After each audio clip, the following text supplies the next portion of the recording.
Mattia De Grassi is currently a member of the cabinet of European Commission Vice President Urraca Suica, and he's responsible specifically for the coordination of the work regarding the Conference on the Future of Europe. Before joining the European institutions, because he has worked for the Parliament and for different services within the Commission. He got a PhD in industrial economics, and as well, he worked as assistant professor, researcher, and consultant. Thank you as well for joining us. President of the European Movement International and President of the European Movement Spain, dear Secretary of State, dear Secretary General, distinguished speakers, and ladies and gentlemen, good evening and thank you very much. It is really a great pleasure for me to join you tonight for this discussion.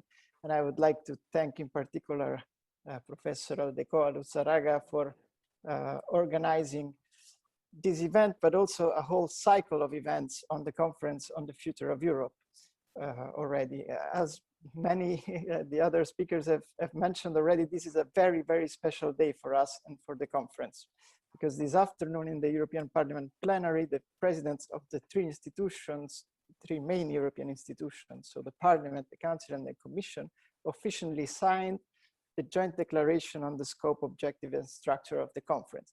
So this means that finally we can make this pan-European democratic process a reality for all European citizens. And since I've been working on this for a long time already, to give you an idea of how long I've been waiting for this moment, I can tell you that the first time that the Vice President and I participated to a debate with the European Movement International, it was a meeting physical, without masks, where we could stay together and even take group selfies at the end. So it was a long, long time ago.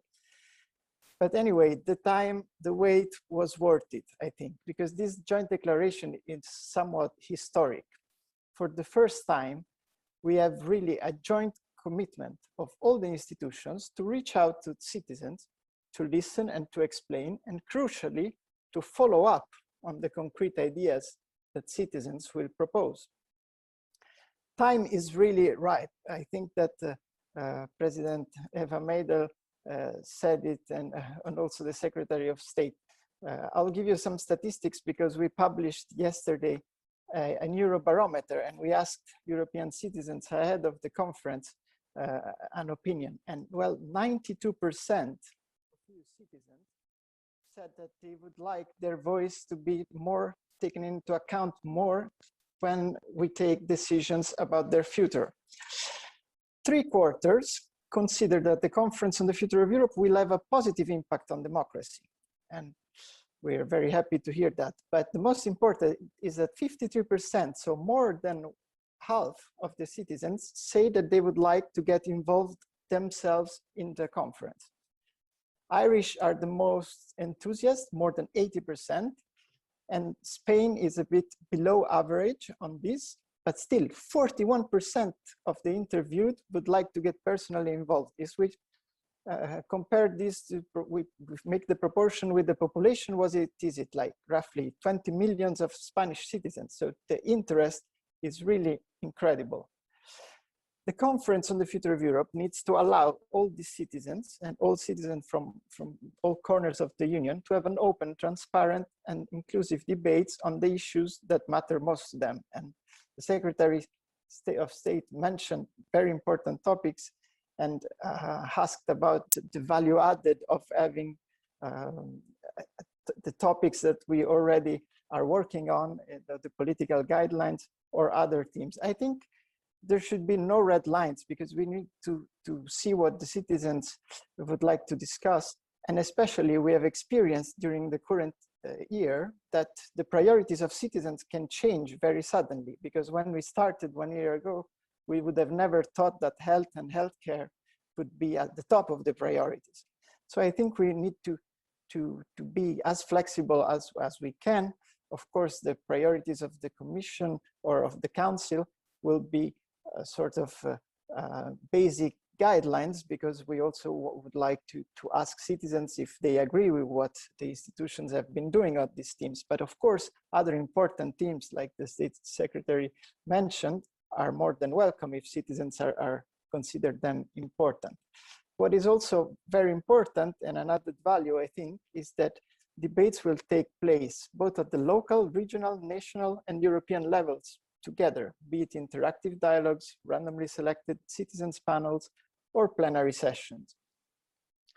The conference would like to have the first milestone events in Strasbourg on Europe's Day, on the 9th of May. It was supposed to be 9th of May last year, but of course, due to the COVID crisis and also the long discussions on the joint declaration, we are running a bit late.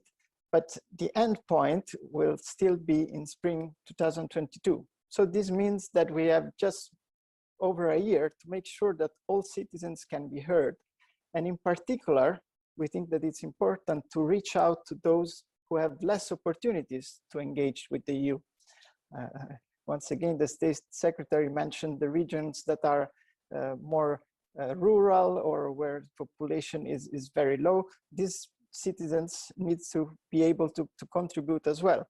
So, but also, for example, another important thing is young people or even children or teenagers who cannot vote, but they can still have an opinion on our future, and they should be integrated in our discussions. So I think that this is where civil society will have a key role.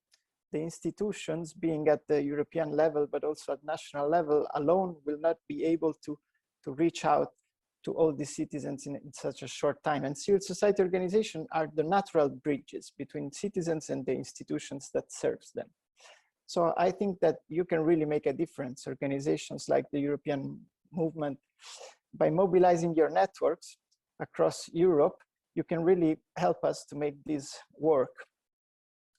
Of course, we have to consider that we are still in the midst of the COVID pandemic as well. So we hope that this conference can turn very soon into a conference with physical debates with citizens across the EU, but we have to prepare to hold most of it online if the conditions stays like this. At the Commission, we have been working a lot and thinking a lot on how to make this possible. And we have developed a multilingual and interactive digital platform that will serve as a sort of central hub for the conference. And with these tools, citizens and civil society organizations will be able to start submitting their ideas, to organize digital events, and start also genuinely transnational discussions, even if the restrictions remain in place, because there will be an automatic tool to translate the comments of citizens. So it means that if someone in Spain starts a discussion on European citizenship, citizens from Greece could be able to grasp the proposal and comment on it. And I think this is a really great added value for our democracy. Ultimately, of course, the success of the conference will be measured on the follow-up. So the conference will formally end in spring 2022, but in reality, the work of the institutions will start at that point, because the three presidents today committed to deliver concrete and tangible results based on the citizens' deliberations that will take place. And this is, I would like to underline this aspect because it's the real novelty of the Conference on the Future of Europe. We have had many consultations, but this time all the three presidents in advance committed to follow up, and this is really a novelty. Of course, any proposal will have to go through the normal legislative cycle, because by any means we don't want to replace representative democracy. We are not creating a new convention, absolutely. On the contrary, we want to start an innovative exercise, a bottom-up exercise in deliberative democracy to strengthen our representative democracy. Because we think that this way we can bring citizens, civil society, and the institution closer together. And this can reinforce mutual trust. And this is the best vaccine, let's say the best medicine against the many challenges that our democracy face, being false information, attacks to the rule of law, you can name it. In our Vice President Šuica, from day one in her role as responsible for democracy and demography, she has invested all her energy in citizens' engagement and participation at all levels of policy making.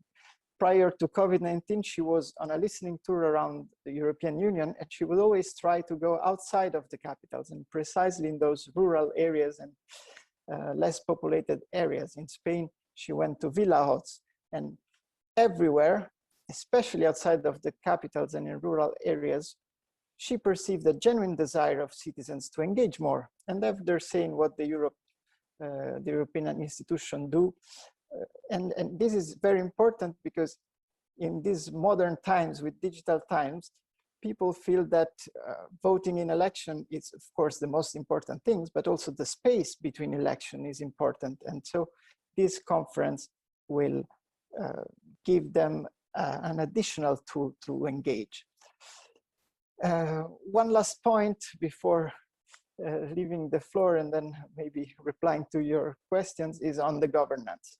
The point has been made already by the speakers before me, but I think I want to underline one important aspect of the governance. This compromise solution foresees 3 presidents, 3 equal presidents, and an executive board that will manage the daily business of the conference, that will be also equally represented and will take these decisions by consensus. I think that this solution sends a very important message that is crucial for the conference, and it's that we are all together, one conference on the future of Europe for the citizens. This will help us to be more effective, because sometimes citizens across Europe get confused a bit with the role of the different institutions. And so being together as a common front, I think, can really help.